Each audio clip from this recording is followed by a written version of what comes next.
మిల్లర్ల అక్రమాలకు చెక్ పెట్టేందుకు Telangana civil supply శాఖ కొత్త వ్యూహంతో ముందుకొస్తోందా? ప్రస్తుతం ఉన్న విజిలెన్స్ను 5 రెట్లు పెంచనుందా? ఇక విజిలెన్స్తో పాటు సైబర్ లీగల్ వింగ్స్ను కూడా ఏర్పాటు చేయాలని నిర్ణయం తీసుకుందా?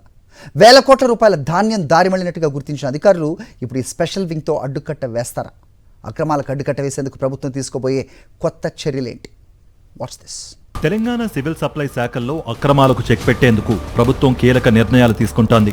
మిల్లర్ల దందాపై నిఘా పెంచడంతో పాటు అక్రమాలకు అడ్డుకట్ట వేసేందుకు ప్రత్యేక వింగ్ ఏర్పాటు చేయాలని సివిల్ సప్లై శాఖ నిర్ణయించింది. ప్రస్తుతం ఉన్న విజిలెన్స్ వ్యవస్థతో వేల సంఖ్యలో ఉన్న మిల్లర్లను పర్యవేక్షించడం సాధ్యం కావడం లేదు.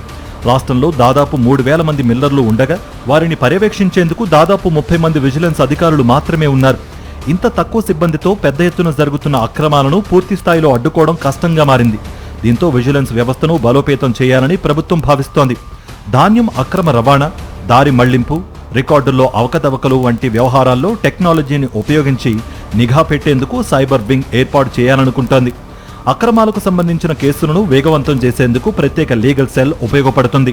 ఈ ప్రతిపాదనలపై కేబినెట్లో చర్చించి ఆమోదించబోతున్నట్లు సమాచారం. సివిల్ సప్లై లెక్కల ప్రకారం దాదాపు 59.95 లక్షల టన్నుల ధాన్యం దారిమళ్లింది. దీని మొత్తం విలువ 13,000 కోట్ల రూపాయలపైనే. ఇందులో ఇప్పటికే సుమారు 6,000 కోట్ల రూపాయలు రికవరీ చేశారు. మరోవైపు విజిలెన్స్ దాడుల్లో భారీ మొత్తంలో అక్రమాలు బయటపడుతున్నాయి. ఈ సమాచారంతో నివేదిక తయారు చేసి ప్రభుత్వానికి అందించబోతున్నట్టు తెలుస్తోంది.